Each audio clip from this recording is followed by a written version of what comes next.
Chris, you got healthy lately and you're getting ready to play, and Ashton, you got your first carry as a running back. Must be exciting for you both. Let's start with you, Ashton. First of all, you got to do the kick returns and you were able to generate some good returns out there. How did that feel? It felt great to get the opportunity to do what Coach Wilcox had told me before coming here I could do. So to be able to put that to tape and put it to the field was really cool, and I think that it's just a developing art. And I mean, to be a returner in a dying returning art is something that I feel happy to be in, because I just want to create that spark, that Deshaun Jackson type of thing that's been lost for football for so long. So It was nice too that you had a situation where it wasn't just all touchbacks. I mean, right. teams have been kicking the ball in the back of the end zone all year. You get out there and all of a sudden you get some opportunities. Yeah, That's yeah. nice. And Chris, you're getting healthy now, that when you're on the shelf a little bit, ready to go. What are you looking forward to when you get your chance out there? Oh, I'm just looking forward to creating the most of my opportunity. Just showing all the work that I put in and all the hard work, and honestly, just my ability. I got some opportunities last year, but I'm really looking to put on tape what I've gained throughout these past months. And you averaged over 5 yards a carry last year, so obviously when you got your chance, you shined. I try. I do my best. It's all the O-line. Yeah, for sure. Big boys up front. So it was interesting that this game, the offensive line has struggled to open up some holes for the running game, but the starters went down and the backups came in, and you guys scored 4 touchdowns in the second half. How does that speak to some of the versatility of the guys that are just ready to play when their number's called? I think that's just the notion of the team. Honestly, I think that's something that all the coaches here preach, is next man up mentality. And I feel like our line especially has had those struggles, but I mean, that's been a key focus in meetings. It's been a key focus out here on the field, and for them to step up to the challenge, and then when the fallen soldiers go down and somebody else steps up, to be able to fill that role and complete that challenge with maximum efficiency is exactly what the coaches are looking for. So I just think that's a testament to the team and our Your resilience. yeah. I'll give you a word for that. Yeah, appreciate it. I believe that just kind of speaks to the talent that we have, just waiting to get their opportunity to really kind of show their abilities. Just for them to come in and execute, that shows their attention in meetings, the attention to detail, the little things at practice, and be able to just be thrown in and execute at a high level. That really goes to show the work that we put in, and just kind of the depth that we have as a team and the possibilities that we can overcome. And some of the young guys have had an opportunity to start early, primarily because seniors graduated and those slots were open. But you've got a lot of young talent on the team too, and you see it too with a guy like Kai. He had the chance to come in the other week and shined with a couple of touchdowns and over 100 yards in less than a half a quarter. So you guys, you just have that mentality that, hey, maybe we're not starting right yet, but we've got the talent to accomplish things when we get a chance to get out there, and the future's bright. Yes, sir, absolutely. And I think that our coaches preach that as well.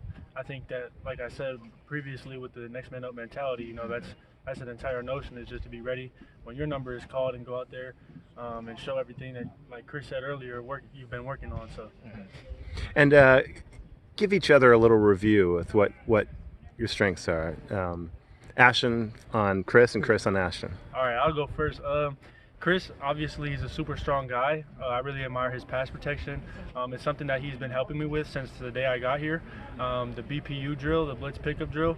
When he was injured, he came over and he gave me like a little pep talk, gave me keys and tips on how to defeat my guy, and I've carried those a long way. So also his power, and he has hidden speed. So people don't think Chris is fast, but Chris is fast. So I hear that behind the scenes. Definitely a little wrecking ball out there. You don't want to try and tackle. Appreciate it. Now, Mr. Ashton, Mr. Hayes right here. That man is fast. I remember the first time I saw him run out here during the spring, and I was like, during the summer, and I was like, man, I didn't know he was that fast. I watched some of the tape, and sometimes it just doesn't really translate until you're in person. You can see it for yourself. I mean, Ashton Hayes is fast, but also just his ability to learn and adapt. And kind of like how you said, I used to help him in the blitz pickup scenarios and give him some tips and tricks, and he just wants to learn. He wants to win. You know, he has that drive, that will. So I really admire that passion of his and that will to learn, and really kind of soaking in everything that I give him. Being a little bit older, a little bit more experienced inside the system, like he definitely takes after me and asks the questions. He's a bad man. Ashton, when I was here every fall practice, that they let the media in. I think it was like 15 or so, and towards the latter end of them, they started playing the scout team guys and giving good reps, and you'd go shooting around the left edge quite a bunch. Was it just great to air it out when you got that chance? Yeah, absolutely. And you know, Coach Musgrave, you know, he's always given me the opportunity to show my skill set. So, I mean, he selects the plays where, you know, maybe an outside zone or something where I can actually showcase, you know, my speed or my ability. So not only is it, you know, what I can do, but it's in combination of what the coaches believe I can do, and then also, you know, propelling my skill set. So shout out to the coaches for that. And we've seen how Jaden may not have room to run sometimes, but the staff's utilizing him in the passing game. Is that something you guys would like to get involved in when you get the chance to? Absolutely. You guys are working on passes out here after practice. Yes, sir. Got to keep the hands sharp and nice. But I definitely would be excited to kind of get in that pass game. My senior year of high school, actually, I just kind of got to take a little bit of load, and I got to move to slot receiver, and I was like, wow, this is actually kind of fun, you know. A little space to work in. A little space, yeah. It was a different role for me, but I felt like I really thrived, and I'm a little shifty. I'm a little shifty, so definitely got to showcase some of that in my route running, and just kind of like the ability to learn. So yeah. I'm excited to get involved. Yeah, and I think for me, with the pass game, obviously that was one of my strengths coming in as a recruit, and just being able to utilize, you know, my full skill set and, you know, do what's best for the team. And like you said, for Jaden, I mean, he's excelled every time they've put him out there.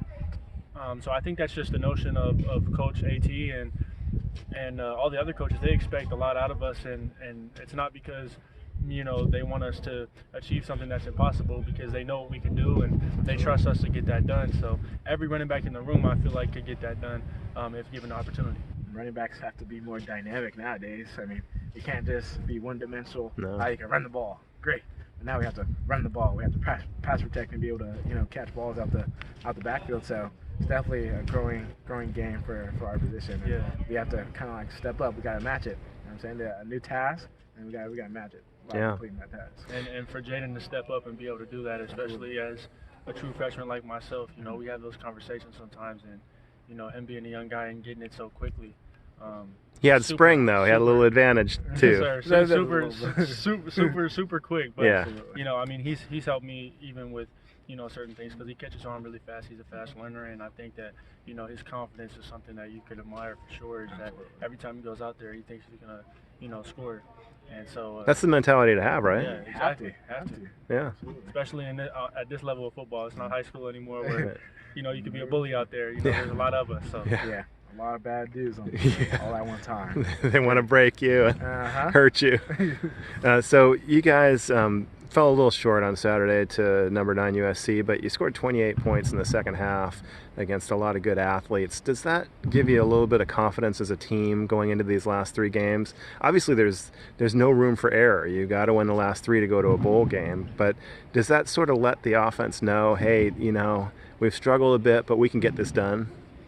Yeah, I mean, I think that the whole season really has just been trying to get things to, you know, jive and really go together like we know it can. All through fall camp, you know, those write-ups and stuff about our team, those weren't false write-ups. So no, that's really, you guys were good. That's really how we play. And so for us to be able to, you know, show that against number 9 USC, I think that's just a testament to who we've been this whole time. It's just been, you know, sort of difficult and for no specific reason. Got some adversity, injuries, things like that. Get it going, and so. But now that I think that we've kind of honed in, and Coach Wilcox says it best, is just don't accept losing. So I think that we're just fighting, you know, like you said, to get these last 3 wins, and like we know we can, and we should have won a lot more games, you know, earlier in the season as well. So it's that confidence and that trust in our team to get it done. I believe a big word for that is just belief. Like, as long as we believe in our skills and our potential, like we can start off like that, start the game like that, and just kind of carry that throughout the whole game instead of, you know, kind of getting mad and waking up at the end. If we just start with that, I think we'll be much better and we'd have some high-scoring games. But we definitely have so much potential, so much power, and it's just all putting that together for our offense, and that's really just the biggest task. Like you said, it's been difficult with just a little bit of adversities here and there, but once we put it all together, better watch out. Look out. Yeah, well, thanks for sticking around, guys. It's cold out here, and you're the last ones off the field, working hard, but appreciate it. Yes, sir. Yep.